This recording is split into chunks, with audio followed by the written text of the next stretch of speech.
It was one of those spring days when the air begins to get warmer and the sunlight has that particular glow. We had just sat on an outdoor table at a restaurant when a toddler from nearby came running to ask my friend, "Who painted you?" Just like that toddler, my friend was the first African American I had ever seen.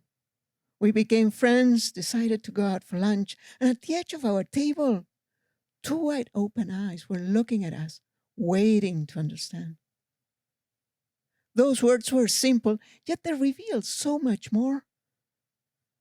That radical freedom to slow down, to choose, to listen.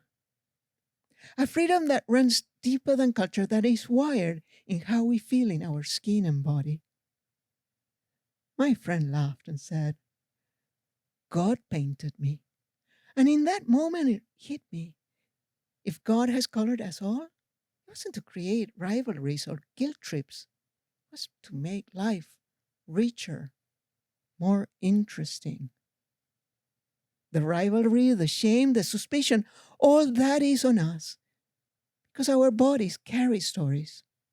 The curve of a nose, the texture of our hair, the shade of our skin.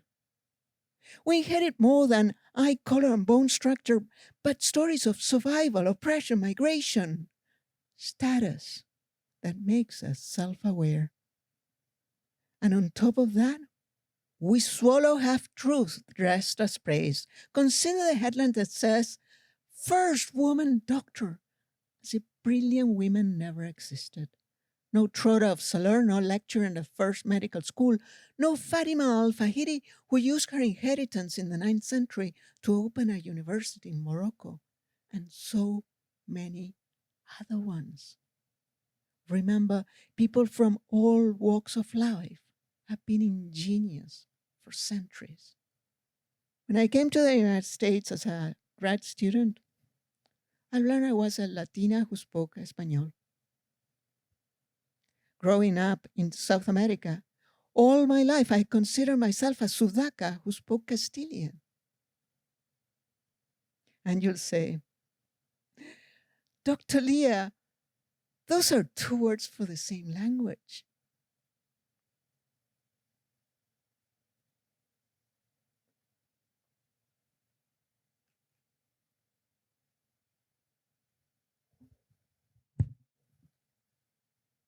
But it's not the same thing.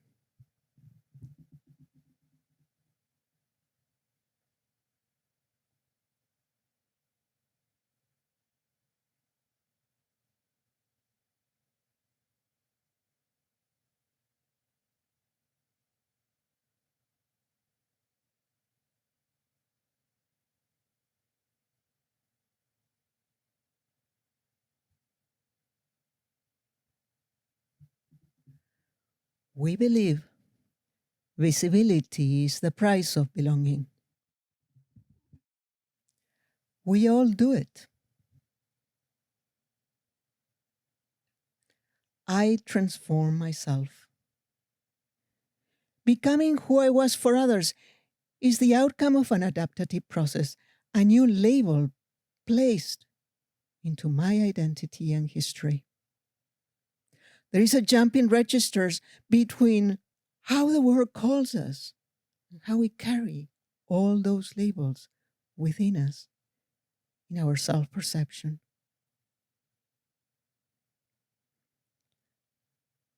Years later, I was running a research project called Crack Mirror. The prompt was simple. Have you ever been praised or criticized for your body or any part of it?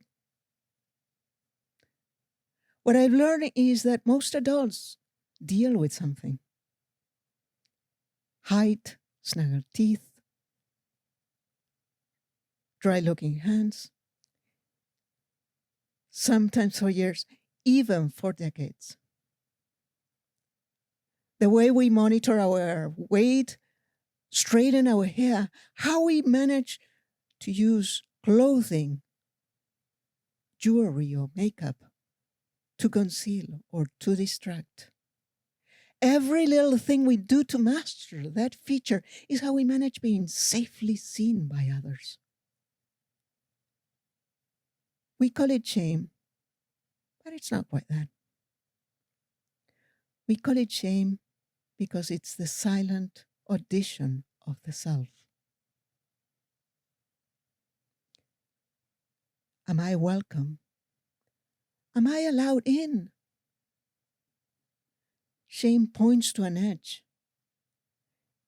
Anxiety? Anxiety brings the shackles of too many labels, too many eyes, too many judgments and rules about how to be and move. Yet Mother Nature gave us the power of self-esteem, the courage we can master. Shame is not the enemy. Shame is the gate towards authenticity. The more at home we feel in our body, our history, our place in the world, the quieter that question becomes. Confidence replaces doubt.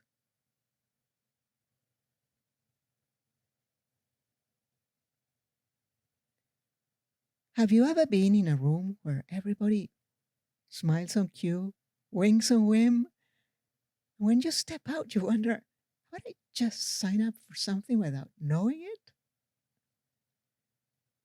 Every top leader remembers the first time they felt small in a room they were supposed to command. The glass ceiling is not out there in society, it sneaks into us, in how we feel ourselves, how we perceive ourselves, how we measure the glances we get. Some people go through life with bodies that trigger suspicion, rejection, even fear. It makes us second guess our worth and feel small in rooms where we're meant to stand tall. The next time your voice wants to shrink, let it tremble, but let it speak. That current running through your spine, that's the edge. Let it move you. It's not panic, it's awakening. Don't rush to fix yourself. Pause. Pick one room, one conversation, one question, and show up 2% more yourself. Baby steps are not small at all. They are exits from fear. Freedom lives in our capacity to see that any path is available to us, and in the belief that we can make them real. When we stop waiting for anyone else to name our colors, when we stop questioning, we're fit to fit in. When we start using our voice, our resources, the resilience we already carry within, something shifts, possibility opens, self-loyalty becomes the path to true belonging. And we are ready. We are ready to play the cards we were given, or reshuffle the whole deck if we must.